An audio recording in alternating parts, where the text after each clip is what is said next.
And it's incredible, the skewed view of folks on the left. Truly astonishing.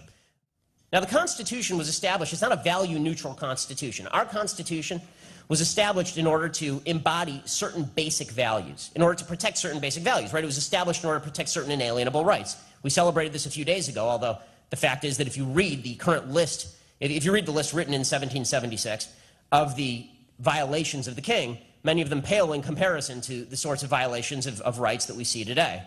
And when it talks about the multiplicity of officers that have been sicked upon the people of the United States, for example, in the Declaration of Independence, he's talking about a few tax officials.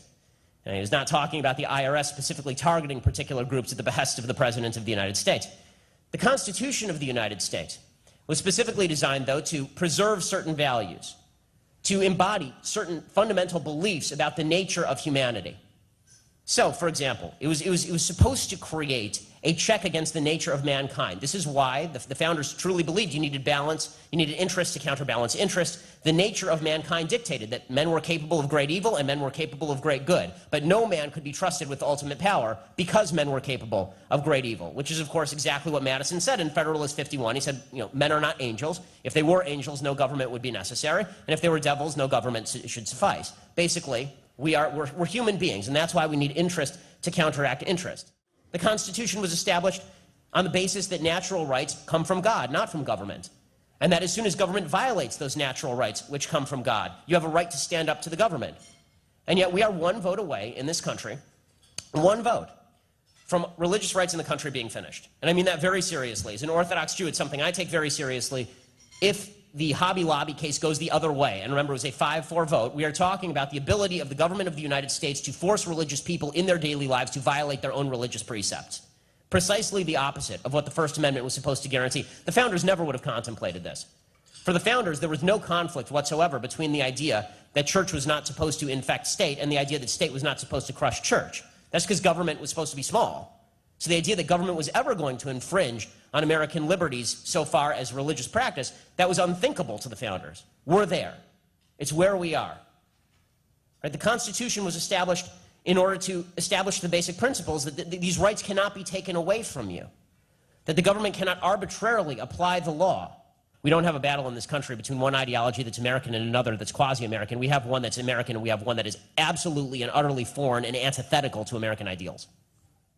The answer to all of this is to speak in the language of morality. This is why I never say that the government compels people to do stuff. The government does not compel people to do stuff. The government compels people to do stuff at point of gun. Why do I say that? Because leftists are scared of guns. Right? When we say the government compels things, people say, oh, well, compulsion. Well, that's just like taxes, right? No. That's somebody coming to your house in the middle of the night with a SWAT team, with a gun, pointing it at you and dragging you off to prison for not doing what they want. Right? This is the truth. The left is totalitarian. You don't have to feel bad about saying these things. And when you talk about the inefficiencies of the left's social policies in the inner city, who gives a crap? This is really, I mean, honestly, that no one in the inner city is thinking about, wow, this really is not very efficient. What they're thinking is there are a bunch of Tea Party, Ku Klux Klanners out there who are going to invade their inner city and burn down their houses. Leftism is all about narcissism. It's all about helping yourself, because socialism is about narcissism. Socialism is based on the fundamental premise, I'm breathing, I'm here, feed me. Okay, it turns out that my 5-month-old baby is a socialist. She is, right? She's hungry, I feed her, she poops, I clean her. Right? She's cuter than the vast majority of socialists I know, and the nice thing is, at a certain point, I know she'll grow out of it, unlike the rest of these idiots. But socialism is all about selfishness, it's all about narcissism, it's all about an overweening sense of superiority based on nothing you've ever done. Because socialists, by and large, do not build businesses, they don't make people's lives better, they don't increase the efficacy of government, they don't make people's prosperity happen. They don't do any of these things. They didn't build that, in other words. But they take credit for that because it makes them feel better. So that's the answer to the first question. Of course he's an egotist. Of course Hillary Clinton is an egotist. Of course Joe Biden is a massive egotist because he's not even smart and he's an egotist. The American people do not understand a fundamental truth. That fundamental truth is that every government law, every government regulation is backed by a gun. Every one of them.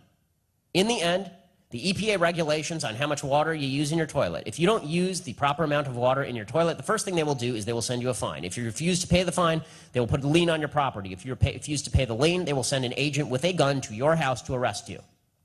And if you resist, they'll shoot you. Every government law is backed by point of gun.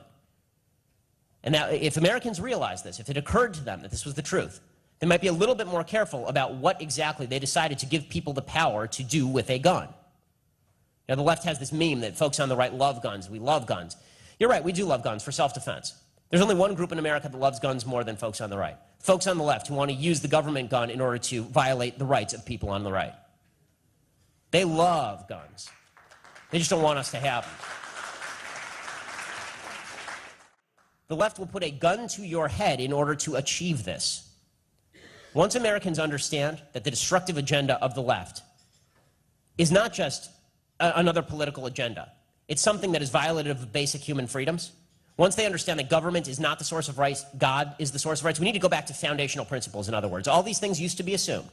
We can't assume them anymore. The American people are ignorant. The American people have been trained by 40 hours a week of public education and 40 hours a week of television that we need a big man, a great leader to lead us to prosperity and freedom. We're going to need to fight back against that on every available front. We don't have time to pick which front we fight back against because they're pushing on every available front. So, I know this is all depressing. I know this is all the kind of stuff that makes you want to jump in the bathtub and toss a toaster in with you. I know. I've been there. But when you decide to unplug the toaster, it's time for us to stop with the candlelight vigils.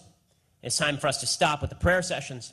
It's time for us to stop with the hand-wringing and the hopes that maybe there will one day be a politician on the right who will just embody our values and say it just right, just like Reagan. And it's time for us to realize that, in the words of a famous would-be dictator, we are the people we've been waiting for. Thanks so much.